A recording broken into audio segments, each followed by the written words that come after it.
Ngowi TV, informed economists and business perspective.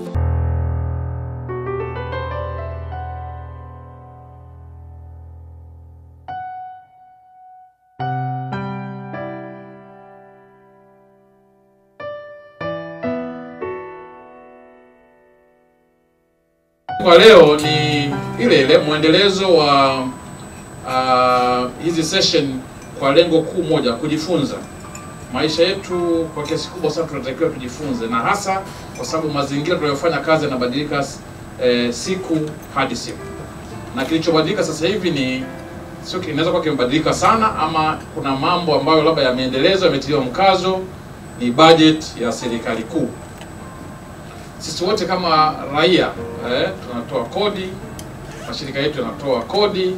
Tunafahamu kabisa kupitia budget ndio mipango yote mikuu ya jinsi gani hizo kodi zinatumika, mabadiliko gani yapo ya ukusanyaji wa kodi, zinatumika vipi na kwa maendeleo ya nani na wapi, ni mwongozo ambao tunaupata kwenye budget. Naweza kusema tumekosa tools, Profesa Ngowi, kwanza kuifanyia hiyo, kufanya analysis, kujua, unajua budget naambiwa ni kidude kubwa, kwanza kwa ile size tu, jinsi ya kulifunua hilo lidude. Kwa hiyo tunaogopaga Profesa Ngowi kuligusa hilo duasha. Tuambie leo wepesi wa jinsi gani tutalishika hilo document, kwanza to feel so friendly na hicho kitu, tuone kama ni check. But now the key issue is when you are reading the budget, you will see reasons for underperformance. Now, that's where I say, in order to understand this year's budget, you have to read several years' budgets. I've been reading, I think, 10 years' budgets back. Every time, really, reasons for underperformance are exactly the same. I would call it, it's really copy-paste. It's really copy-paste. You would see issues of formalization of the informal sector, tax evasion, issues that some of us are doing a lot here, issues of informality of the informal sector, issues of unfriendly environment, for tax payment, high tax rate, high cost of paying, those kind of stuff.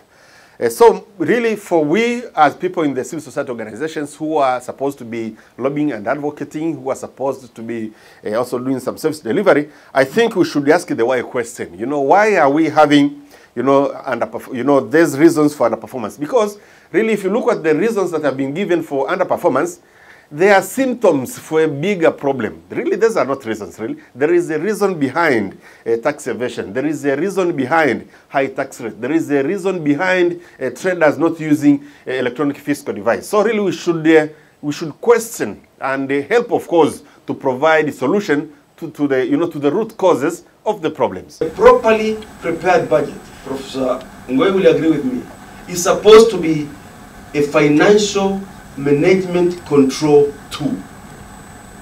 A budget is expected to assist in managing the economy of the country. Ladies and gentlemen, it is true that the healthcare and humanitarian logistics play important roles in our everyday lives.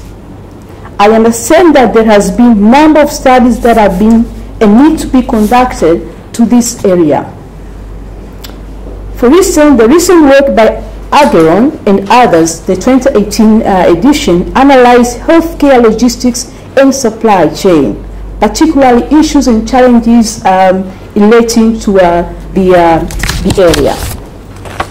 So healthcare and humanitarian logistics challenges, as we all know, have been seen to bring drawbacks and hinders individuals and organizations' development. Ladies and gentlemen, Nzumbe University is warmly welcoming you in this IORAG outreach activity, and we are very happy.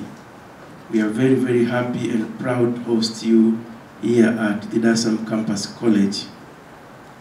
As I said before, this is an international activity, bearing in mind that the Indian Ocean Rim Association, which was established somewhere in March 1997, and in which the Indian Ocean Rim Academic Group belongs, is an international organization of 21 countries. We have countries from Africa, from Asia, and Australia.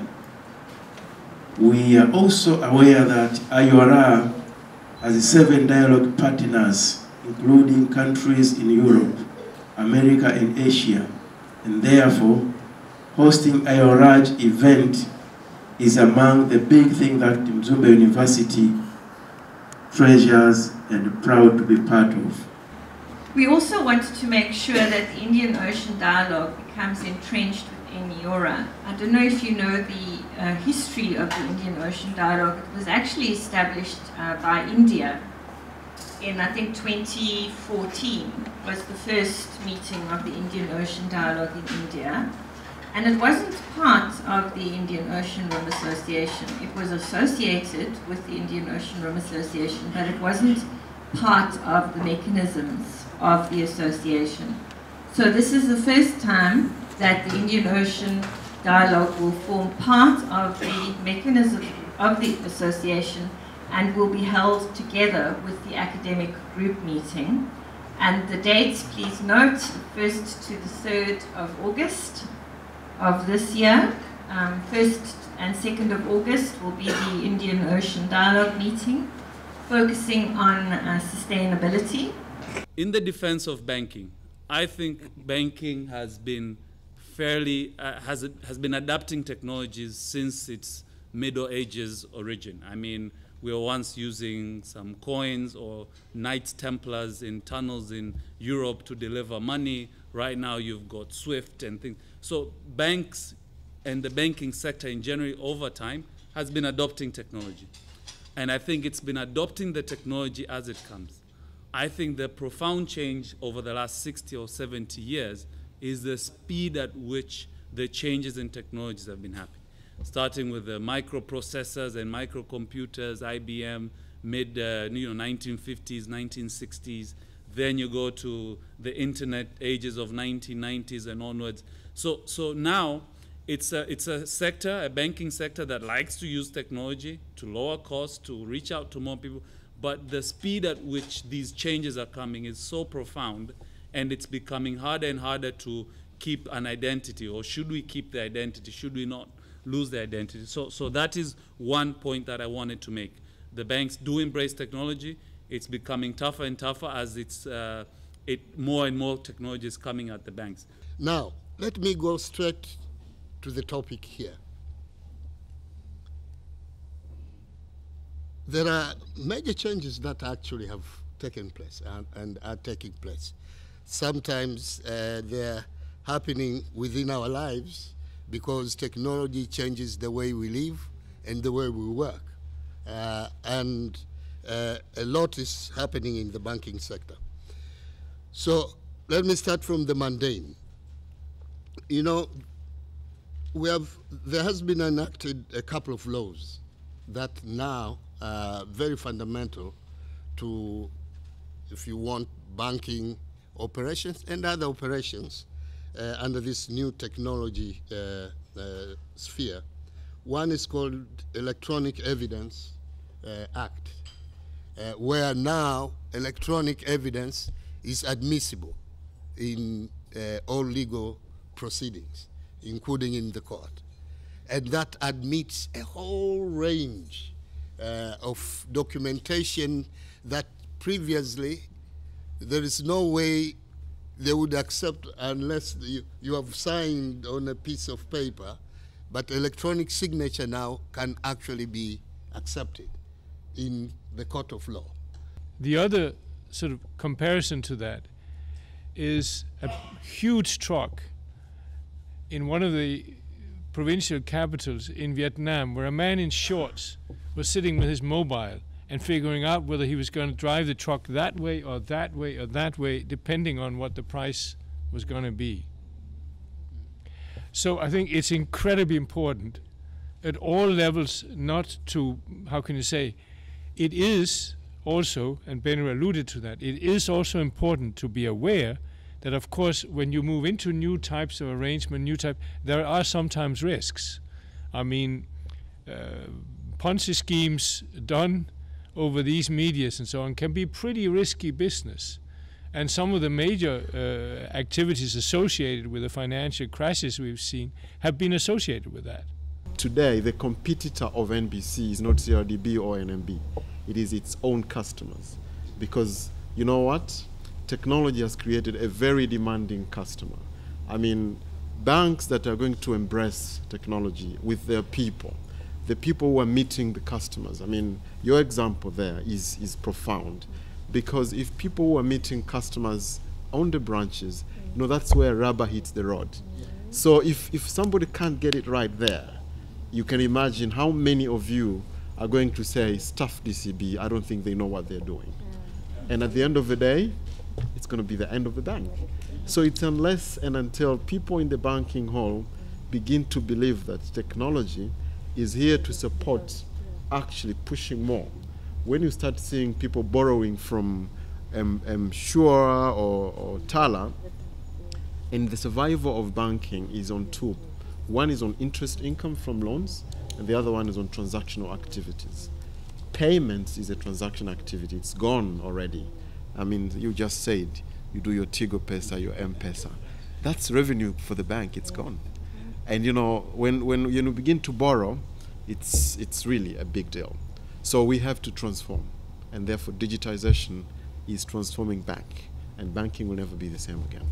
You have the role of safeguarding organizations' assets, reviewing and approving financial transactions, etc. Now the key issue is all the things that you have been doing, if you still keep on doing them the way you have been doing traditionally in the first, second, and third industrial revolution, you know, you may be outdated. So the key question is, are you ready now to do exactly those things, but in the context of the disruptions that have been brought by the fourth industrial revolution?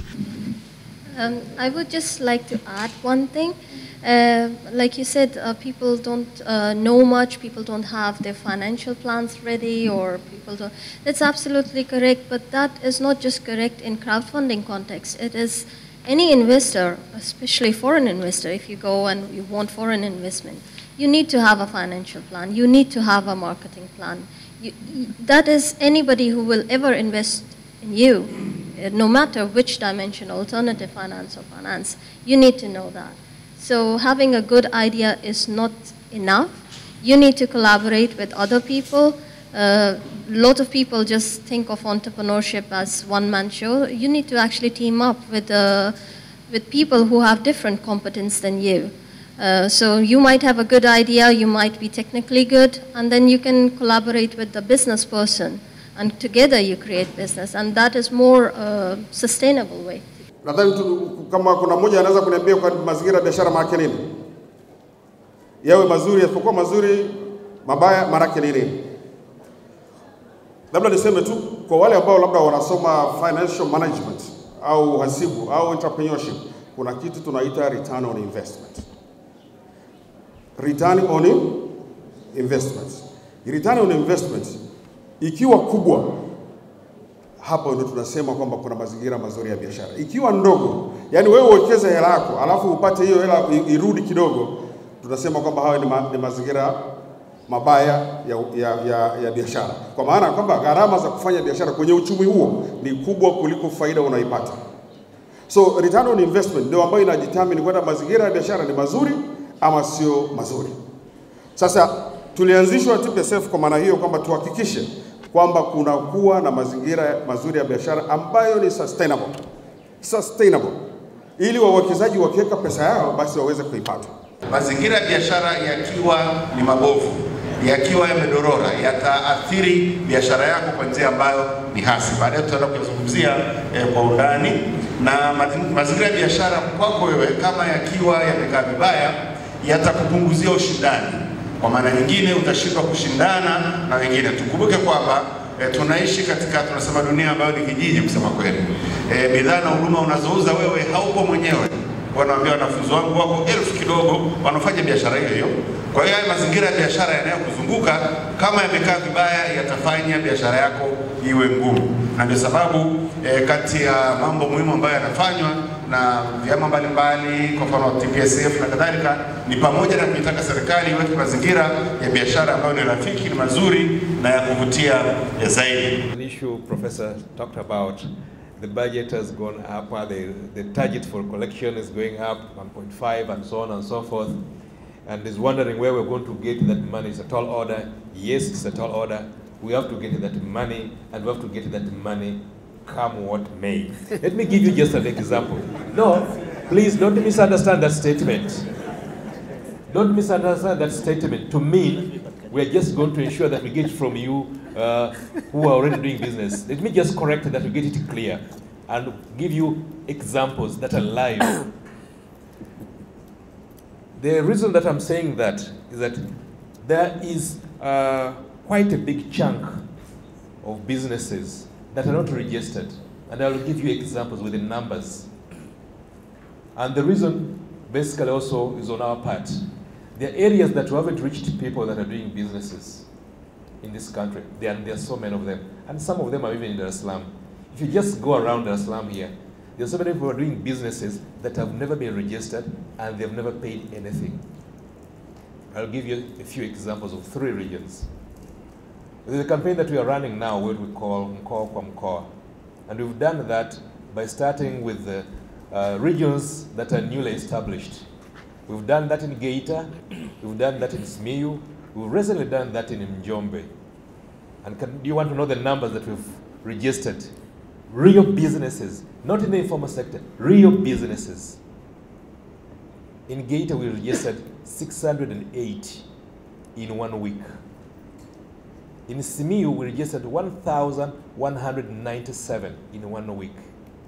In Njombe, we registered 664 in 1 week. Not in the informal sector, businesses. And the reason here is, there are some districts where we were not present. Geita, Simiyu, Njombe, remember those were districts. There are some areas who had not been there before. People were doing businesses, but they were not paying anything. The tax incentives, it's not, I would say, it's not constant. It always changes depending on an interest they have on that very business. And the priorities, let me maybe cite out the priorities because of the background of our country.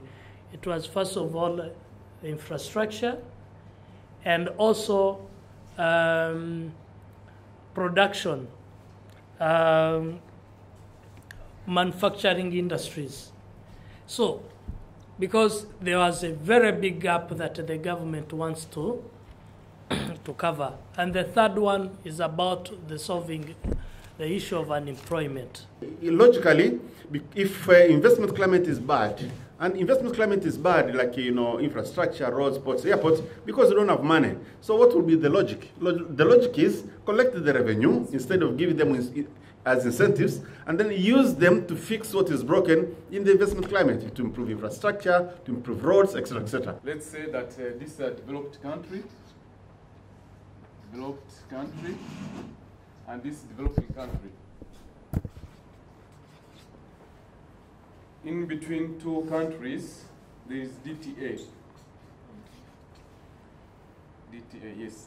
And this DTA, as we discussed yesterday, it's an incentive. When there is a DTA, the rate is a bit lower than the normal tax policy, and maybe the dividends will be like 10% or 5%. And this company from country B is investing in country A with a DTA behind. This country, they have like a domestic tax rate of 25%. And due to DTA here, it's 5%.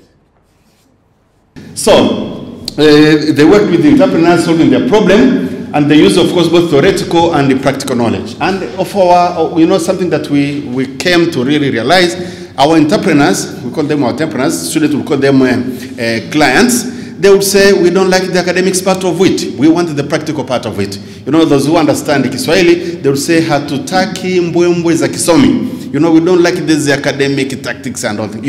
We want straightforward.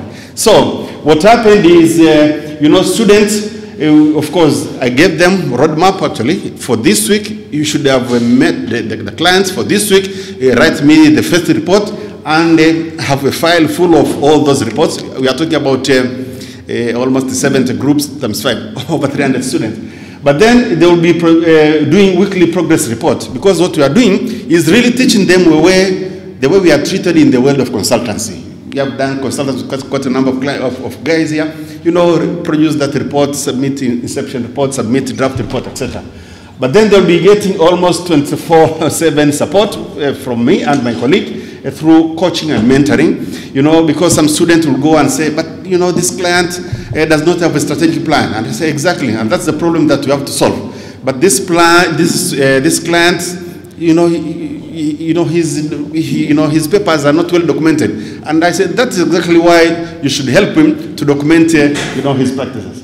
So again, they will submit a draft report, and this will be commented. And this draft report will be commented by me as the professor, but they will also be commented by the client, by the entrepreneur. And if the entrepreneur is not satisfied, they don't get marks. He will certify later. I will expect on the power that the Minister of Finance will be given, and this is my plea from the business community, they will be given power to net off VAT refund against corporate taxes and SDL and pay as you earn. If the Minister will be given that, there is over 400 billion tax refund which is sitting with the government. If the Minister of Finance will be given that power, and against that he nets off corporate tax and other tax, I think it will remove the distress on the business community, and it will allow liquidity to flow into the market, because otherwise some companies, especially those of export oriented, they do go and get a line of credit simply to meet the cash flow demand, which otherwise is because taxes have been locked by the authorities, and there is no mention on this budget what they are going to do on locked tax refund. Thank you. We were taught in those days that national debt is a burden on the posterity, and it is rightly so. Mine is just a comment and not a question. I wish the government could be transparent on the question of national debt. I share with the Professor Ngowi's concern that much as the debt is sustainable, the rate of growth is a bit alarming. What is important, for example, is for the government to tell the citizens that this year we paid so much of the national debt for the money which Mwalimu Nyerere borrowed 50 years ago to build Tazama. And this year we paid so much for the money which the government borrowed 10 years ago from PPF and SSF to build UDOM. That way, people will appreciate that the borrowing is necessary and is useful for the economic development of the country. The major debate is not on whether the debt is sustainable or is not sustainable. The major debate is the speed with which the debt is increasing. It is increasing like last year, I think at around 13%, those kind of stuff. And of course, in this stage where the debt is increasing so rapidly, the question is, we won't like to touch the ceiling anytime soon. Yeah. So if it is at 13%, and if it goes on like this, you may soon really touch the ceiling, and that is the worry. That is the worry, really. But really, the more fundamental issues is why debt? Why is the country indebted? And of course, we know it's no sin for any country to be indebted, really.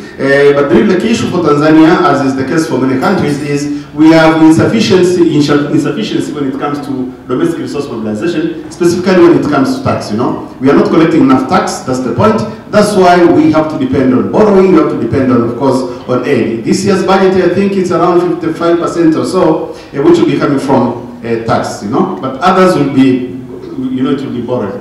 Now, again, when we look at the national debt, it's both internal and external, and really there are issues around all those. The national debt due to domestic borrowing has a lot of issues, for example, of crowding out the private sector, because what is happening is, like this time around, I think the government is going to borrow, I think 400 billion or something like that, huge money. Financial institutions, where Felix once belonged, he still belongs, they'll tend to respect this huge giant who has financial and political muscles at the expense of the private sector. So, I'm not saying this is the issue, but those in the private sector may tell us, lenders tend to respect this client called the government than this client called the private sector. So if you crowd out the private sector in a country where private sector is supposed to be the engine of growth, really it may be a problem. Those are, I think, part of the debate when it comes to national debt. Insurance lazima tuwahusishe wale watu wa Uganda. Hatuwezi kwa sababu wao hawezi kukubali kwamba Watanzania ndio wainsure risk yote, wao watoke kapa. Kwa lazima kwenda collaborative arrangements kati ya Uganda na Tanzania. Na zile wale wanao negotiate what we call the host country agreements or host government agreements, lazima waweze put that in, to take that into account kwamba when it comes to insurance services, insurance huwa ijui mipaka. Precision Air akiruka hapa anakwenda Nairobi, basi insurance aliyokata ni moja na peleka mpaka Nairobi. Wewe uko na medical insurance cover, ukasafiri hapa ukaenda zako India, ukaenda zako Ulaya, ukiugua unatibiwa kule kwa cover uliyokata hapa. Kwa hiyo insurance huwa inafanya kazi hivyo. Kwa hiyo inawezekana sisi tunakaa hapa, weka mikakati vizuri, kule ya kwao ni super, na inapokuja utekelezaji tunaanguka. Kwa hiyo ndio maana nikasema ni vizuri, hili jambo nimekuwa nikilifuatilia kichwani, sijalipata mpaka sasa hivi. Kwa hiyo nilikuwa naomba kwamba tunapoendelea kuzungumza habari za huduma fulani, insurance sio kama huduma ya hoteli kwamba ukila chakula hapa basi utakula tena utanunua hivyo. Insurance ukishaikata yenyewe ni kama Masai anavuka mpaka hana passport.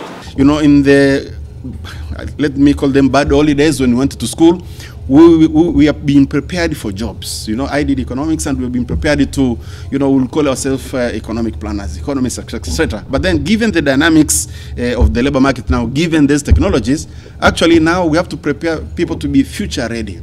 Not jobs ready, but future ready. And the question, this is because we really don't know what the future is going to bring us. You know, so really I tell my students when they're in class, please get skills here that can make you able to cope with whatever is going to come in the future, you know. Some few understand me, some never understand me. So the key issue really is acquiring, you know, these labor market soft skills, you know, question of being courageous, teamwork, adaptability, you know, that kind of stuff. Mimi nachotaka nijue ni kwamba kweli tu invest kwenye ambulance 180 ili tutatimiza hii sharti ya codes and standards ambayo zipo, kwa sababu tuna uwezo. Kama tukiambia kweli tunataka 180, ukichukua within 20 minutes level 2 or level 3 healthcare professional at the site of incident au first aid station. So nikipiga hesabu tena, ni every 40 kilometers there should be a first aid station, 36 of them throughout the line. Sasa kama ni hivi, watu waambie kweli tunataka, tutafanya, tunayo uwezo, tuambiwe, tupate sehemu ya kugonga kwenye mlango. Mara nyingi tunasema kwamba nani hizi zote fursa zipo, ndio wapi niende nikagonge mlango ili niweze kuambiwa pia au kitu gani. Sina haja ya kujua fursa sisi tunaweza kupanga sisi wenyewe. Sipokuwa nataka nijue wapi itakuwa facility. What we have seen here, in fact, underscores what we have believed here in Tanzania is the solution, together with the government, and that is the need to raise productivity and strengthen domestic industries and create opportunities for young people so that those who invest in human capital and skills and so on can be properly deployed in most productive ways to help this society. So the structural transformation that is the core of the strategy of the World Bank in Tanzania is in fact the underlying force behind the 5-year development plan and the industrialization program. So yes, it's taken a long time, partly because of the preoccupation of institutions in government as they transition from administration to administration and so on. But in fact, we are getting back on the right road with renewed commitment to supporting industrialization efforts, also the skills for development education system in this country. So things take a little bit longer than they should, but nevertheless, we're all on the same road. And as you can see, the issues of Tanzania, the problems with productivity and growth are not unique to Tanzania. They are in fact pervasive throughout Africa. We're lucky in the sense that we don't have the same curse as some other countries do of overdependence of on any one resource. In fact, this country has abundant resources in many, many areas. They are being underutilized right now, but I think that holds a lot of promise for the future of this country to prosper and to once again be a leader among the nations of Africa. So who's going to cut it? Madam Sarah, you'll open the book, will you? So you hold it then. And hold it high so that everybody can see that this belongs to you. And madam, here are the scissors. So are you ready? We need to remove this, right? Gosh, in this Instagram days, huh? Us human beings don't matter. It's the picture that matters more than anything else. Oh, so you're all going to have to hold up your book and you're all going to promise solemnly that you're going to read it, Sarah, by tomorrow? Yes, on Monday there shall be an exam. So, here we go. Ready to cut it? 1, 2, 3, and it is officially launched. Well done. Now hold your books up. Where's Mama Uto? Especially you, highest. Congratulations, sir. And all of you, yes, there'll be an exam on Tuesday morning via Twitter, on Wajibu's Twitter. The one who answers all questions correctly will get a special audit done.